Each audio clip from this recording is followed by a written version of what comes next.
di Kediri. Hari itu himbauan Pramana. Satu, tentang koperasi UMKM yang ada di kecamatan, baik di Kecamatan Kepung atau di kecamatan lainnya. Karena dulu insya Allah pada tahun 2015, insya Allah kalau sudah 2015, kita disuruh membentuk koperasi UMKM, koperasi pemasaran UMKM yang sudah mendapatkan badan hukum juga, tapi sekarang sudah mati sini dikarenakan satu, kurang adanya penanganan dari birokrat.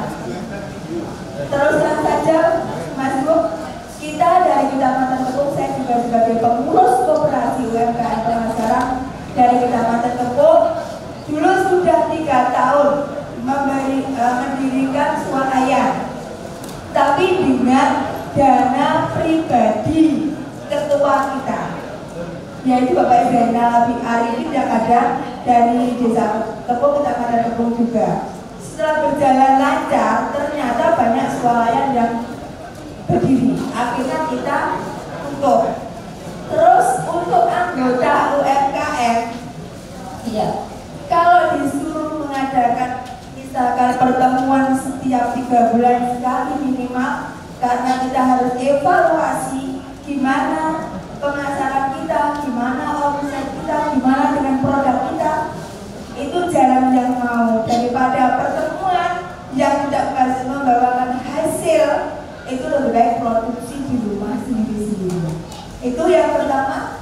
Saya ingin koperasi UMKM di Kabupaten Kediri berdiri lagi, jaya lagi.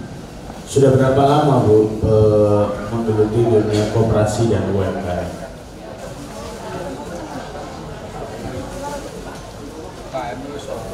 (2010).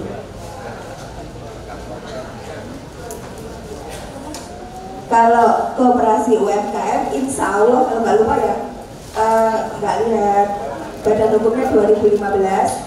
Kalau di Kombuan kita, desa kita 2010.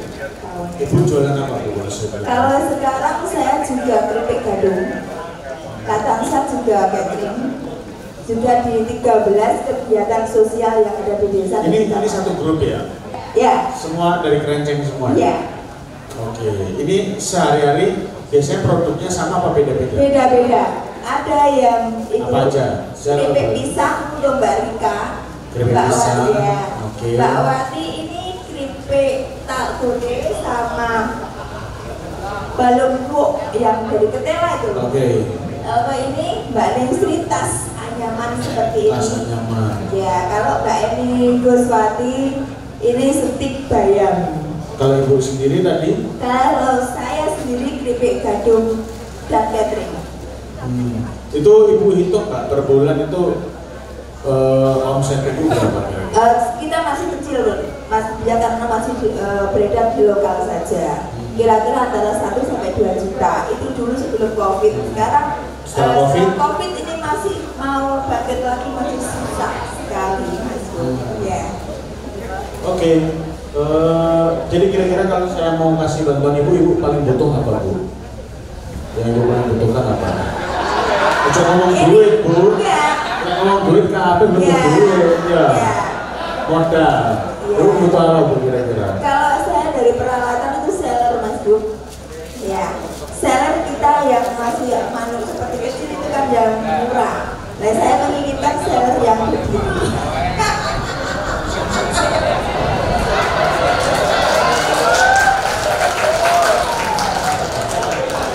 Seller itu apa Bu? Seller.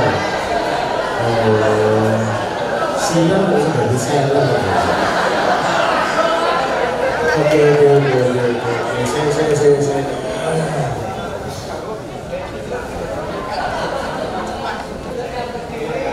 Itu kalau saya kasih bantuan ke Ibu, kepake cuma buat Ibu aja apa satu?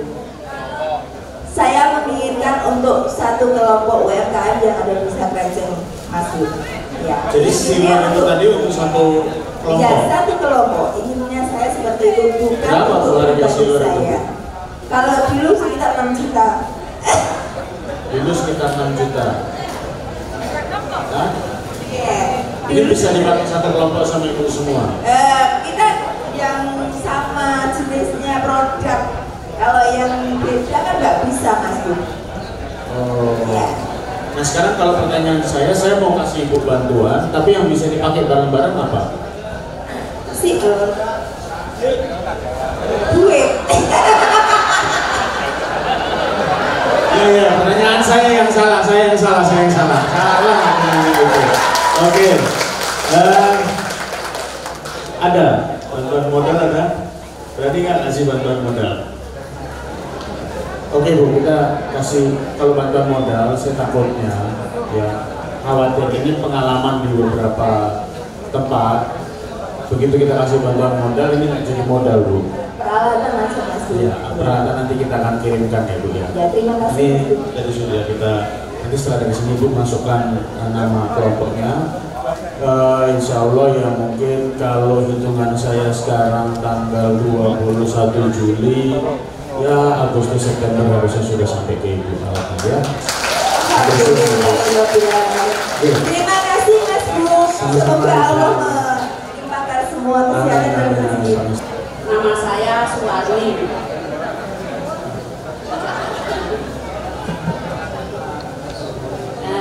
Saya mempunyai usaha batik yang dinamakan Batik Molek. Anggota saya ada 15. Namun sekarang ya agak tersendat-sendat karena untuk kas Kediri tidak bisa melayani karena ya untuk beli cap itu mahal Pak. Kalau bisa saya dibantu untuk membeli cap tembaga itu yang khas Kabupaten Kediri. Punya usaha batik, sekarang ada 15 anggota. Lalu butuh alat cap tembaganya yang khas Kabupaten Kediri, berarti artinya motifnya nanti motif khas Kabupaten Kediri ya. Pak Pusmik siapa ya perwakilan ini ya? Kabin atau di perdagangan? Ya, boleh deh. Nanti Ibu sebelumnya kalau saya boleh tahu sebelum pandemi atau awal merintis usaha batik ini kapan? Usaha sebelum pandemi sudah kira-kira 4 tahun. 4 tahun. Jual kemana aja Bu? Ya cuma kalau ada pesanan. Kalau ada pesanan baru jual. Ada contoh batiknya nggak Bu? Ada. Nah, sekarang bawa? Di mobil. Ya nanti diambil di mobil ya, saya mau lihat ya. Oke, nanti silakan untuk alat cap tembaganya bisa mungkin sama Dinas Perdagangan atau Pak Pusmik, monggo aja.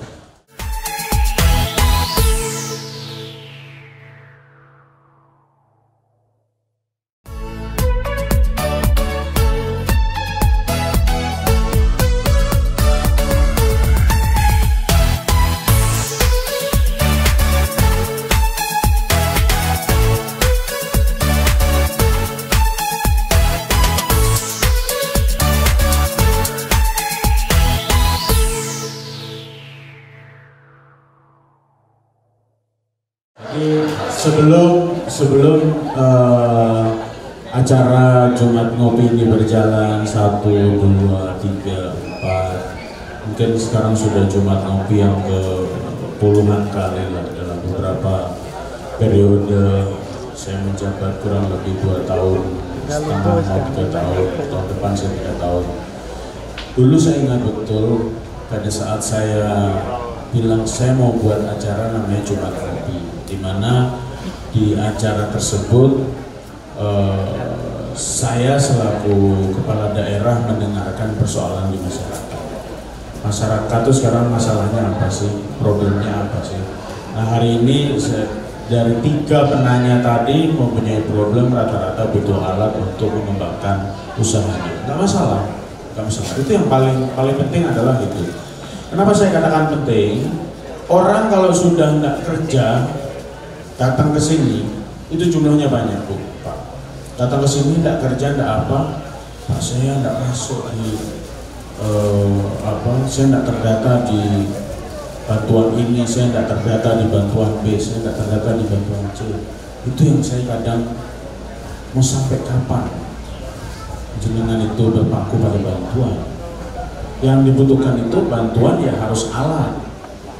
Yang harus dibutuhkan sama Bapak Ibu semua bantuan itu adalah bagaimana meningkatkan produksi dari hasilnya masing-masing. Sampai satu ketika ada, nggak cuma satu, ada beberapa kepala daerah pada saat itu. Saya dikumpulkan sama gubernur di Surabaya, kita kumpul, terus ada kepala daerah yang menyampaikan, Mas Bupati, itu program Jumat Ngopi emang jalan? Paling itu bertahan setahun Mas. Kalau di daerah saya setahun, setelah itu selesai. Maksudnya gimana Pak Bupati? Iya, sudah nggak ada lagi yang datang. Oh ya berarti bagus dong, warga jenengan nggak punya masalah. Itu kan saya bilang gitu kan, berarti kan? Ya kan logika saya kan sederhananya, oh berarti warganya sudah nggak punya masalah. Nah, tadi saya bikin, udahlah kan kemarin kita baru memfikskan jadwal. Saya bilang ya sudah besok Jumat Ngopi deh, saya bilang.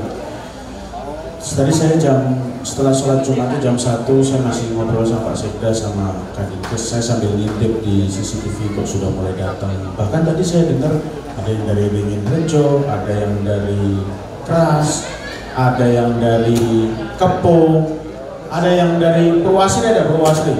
Oh, ada yang dari Purwasri. Pelemahan. Nah, ini Gidangan itu datang ke sini tahunya dari mana sih? Oh, dikasih tahu Pak Camat. Jadi dikasih tahu sama Pak Camat ada acara, makanya pada datang ke sini. Pantes masalahnya nggak habis-habis ya. Jadi saya dulu tuh ngingetin, itu paling nanti program kayak gitu ketemu masyarakat setahun lah paling lama. Jadi setelah itu udah nggak ada yang tahu. Oh, berarti mereka yang salah, nggak tahu strateginya. Maka kalau lewat Pak Camat dan kepala desa, ini tadi ada saya melihat dari sini dari jauh tuh ada kepala desa di pojok sana. Itu kepala desa itu ya, hampir setiap acara Jumat Ngopi saya pasti datang loh. Saya nggak tahu, mungkin nggak ada masalah kali di desanya ya. Itu Pak Maron itu kalau nggak salah, Pak Riyad itu kelihatan dari sini. Tadi PKD juga udah kelihatan tuh muka-mukanya di pojok-pojok sana tuh.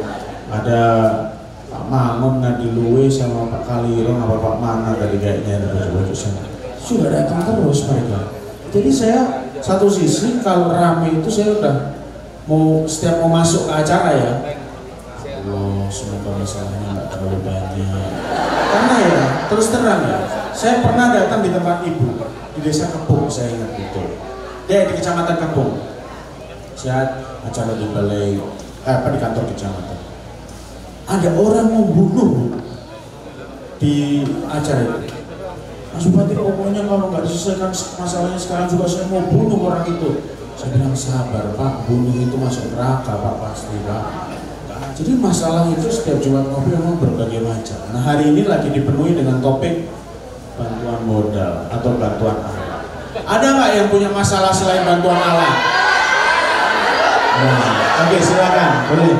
Assalamualaikum warahmatullahi wabarakatuh. Alhamdulillahirrahmanirrahim. Sebelumnya saya mengucapkan banyak-banyak terima kasih kepada Pak Bupati. Hari ini pertama kalinya saya panggil panjenengan langsung Pak. Saya terus terang senang saestu, niki remen saestu. Alhamdulillah.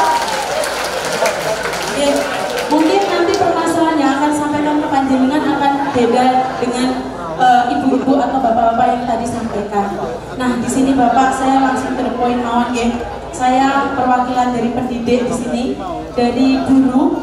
Di sini kami dari P1 guru swasta yang kemarin telah mengikuti seleksi P3K pada tahun 2021. Nah, di sini kami ketika mengikuti tes Pak, kami lulus. Kami mendapatkan nilai di atas passing grade. Kami lulus ya Bu ya? Iya. Mendapatkan nilai passing grade, tetapi kenapa sampai sekarang itu belum terakomodir dari swasta? Itu sejumlah 246 guru di Kabupaten Kediri. Itu 200 berapa Bu?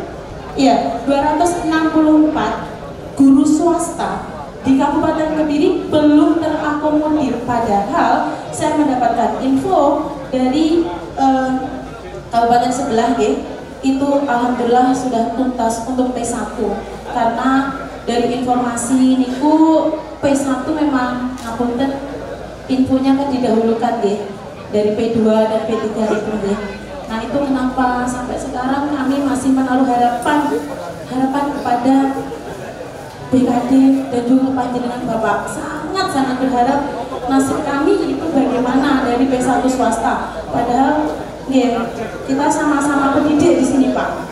Kemudian gini, bagaimana kejelasan nasib kami Bapak P1 dari lembaga swasta yang telah menunggu sekian tahun. Dari tahun 2021 kami menunggu dan kita nilainya P1. Kemudian bagaimana dengan realita di lapangan? Masih banyak SD negeri yang membuka lowongan masih banyak membuka lowongan untuk GTT. Realitanya seperti itu. Kemudian apa nanti tidak mempengaruhi untuk ketersediaan formasi? Ketersediaan formasi. Kemudian yang ketiga Pak, bagaimana dengan beberapa teman kami yang dari swasta pindah di negeri karena kebijakan dari lembaga yang mau mendaftar P3K harus keluar, itu real, itu kenyataan. Kemudian apakah nantinya P1-nya masih bisa? Sekarang alhamdulillah dapat tempat baru di sekolah negeri, walaupun belum keterima di P3K SK-nya nih Pak. Oke, jadi kan sebenarnya kita itu memplotting anggaran untuk P3K itu cukup besar. Formasi ini biasanya nanti akan diusulkan ke pusat dan pusat akan menurunkan lagi. Ya, nah tadi barusan ini Pak PLH Kadik Kepala Dinas Pendidikan ada Mas Afril. Tadi disampaikan bahwa sudah diusulkan ya 264 guru swasta ini sudah diusulkan 256 sama ya. Oh begitu. Oke. Jadi 256 total yang sudah diusulkan. Ini kapan kira-kira ada jawaban dari Kemendikbud? Akhir tahun ini ada jawabannya. Coba deh nanti di follow up lagi supaya bisa kasih kepastian karena beliau-beliau ini pasti sangat menanti. Ini yang masuk di usulan 256 ya. Oke. 256. Jadi sebenarnya kita itu menyiapkan plafon untuk 5.000. Tapi mekanismenya nanti akan diturunkan dari pusat kan ya. Pusat yang akan menurunkan. Ini sekian yang akan diangkat. Jadi kita itu kunci sudah di anggaran kita itu sudah kita kunci untuk 5.000. Tapi pada saat pusat menurunkan ke kita kan harapannya kalau bisa 5.000 atau bisa 1.000 atau bisa 2.000, bisa 3.000 supaya serapan anggaran kita juga bagus. Karena kita sudah sediakan uang ini untuk mengangkat jenengan. Nah tinggal proses dari pusat turun ke kita. Ini tapi saya minta Mas Afril monggo silakan komunikasi dengan Kemendikbud. Saya dikasih tahu PIC-nya siapa, di dirjen apa, untuk menentukan itu saya nanti hubungi langsung dirjennya. Semoga bulan-bulan Agustus sudah ada jawabannya ya. Insya Allah ya.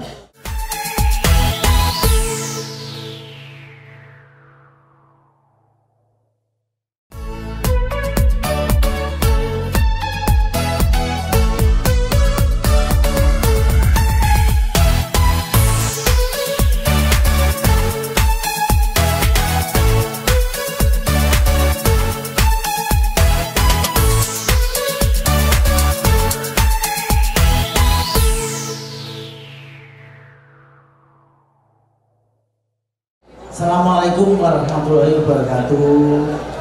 Rahayu. Nama saya Suhardi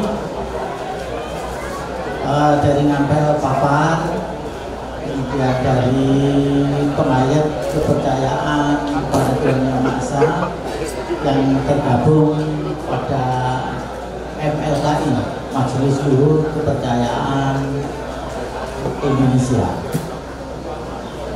Yang kami tanyakan. Sebelumnya ini pada prosesi perkawinan pada penghayat agama Kristen, Hindu, Buddha itu dari pihak dinas catatan sipil berkenan untuk rawuh mengesahkan perkawinan itu. Tetapi pada bulan ini, pada musim kawin ini, bulan besar maksud saya, rupanya bergulu kayak gitu, pernikahan ya, itu. Jadi sebelumnya dinas catatan sipil berkenan dan bisa turun ke lokasi, baik itu ke sanggar, ke gereja maupun ke pura. Itu dari dinas berkenan untuk hadir. Mengingat Kediri berbudaya bahwa prosesi perkawinan itu adalah sakral. Untuk itu mohon dikembalikan kebijakan semula. Artinya dinas bisa hadir di lokasi untuk menyerahkan akte perkawinan. Karena selama ini tidak ada masalah, bulan ini baru ada kebijakan itu. Untuk itu mohon kepada Mas Bu untuk menginstruksikan kepada Dukcapil dan berkenan dan bisa ke lokasi kembali. Begitu saja Mas Bu, terima kasih. Baik, terima kasih Pak Soehardi dari Ngampel, Kecamatan Papar. Jadi untuk prosesi pernikahan penganut kepercayaan ini yang biasanya dihadiri oleh Dinas Dukcapil untuk memberikan akte dan sebagainya kemarin tidak ada. Jadi saya tanyakan ke Pak Wir, ternyata tidak ada masalah apa-apa. Ya ada persoalan tapi ini internal, jadi saya tidak bisa buka ke depan forum. Tapi nanti di acara-acara berikutnya insya Allah Dukcapil akan hadir Pak. Bapak mau nikah lagi memangnya Pak? Kami pemuka penghayat Pak, jadi memfasilitasi pelaku dengan Dukcapil begitu. Pelaku. Ya. Ini musim kawin ya Pak ya? Ya. Jadi terasa banget itu Pak kawinnya. Musim kawin. Ya, jadi kalau saya itu selama 2,5 tahun ini belajar musim kawin itu saya tahunya di Dinas Peternakan. Ternyata sekarang sudah masuk merambah ke Dukcapil juga. Ya, matur suwun Pak. Matur suwun Pak Soehardi. Namanya Bu siapa tadi? Ibu Yati. Yati. Selain itu saya juga RT juga loh Pak. Iya. Di tempatnya Ibu ini itu sebagai kader di desa ya. Ini minta insentifnya ditingkatkan. Iya. Kita akan kaji dari jumlah desa kita ada 343 desa, nanti kekuatan anggaran kita berapa dan bagaimana. Ya itu sekarang usaha apa sih kalau saya boleh tahu? Ya sebenarnya rumah tangga sambil catering sama. Siapa yang biasanya pesan itu dari mana biasanya? Pesanan dari mana datangnya? Ya alhamdulillah biasanya dari desa itu juga saya, terus kecamatan juga. Ya. Cuman suaminya meninggal karena COVID itu dari janda, dari anak saya nangis, terus minta untuk usaha, terus pada saat itu saya bantu, saya kasih bantuan apa saya lupa, terus cuma ngopi berikutnya selang 3 bulan, nggak setahun kemudian setelah dia datang pertama itu si ibu ini balik lagi, dia bilang, Mas saya sekarang sudah berhasil, sudah bisa jualan ini, sudah bangkit dan sebagainya. Nah ibu tadi kan kalau saya dengar kayaknya usahanya sudah lumayan laku ya, kecamatan. Alhamdulillah, tapi ya kurang Magicom. Hah? Gak kurang Magicom, kompor terus Magicom. Oh, Magicom.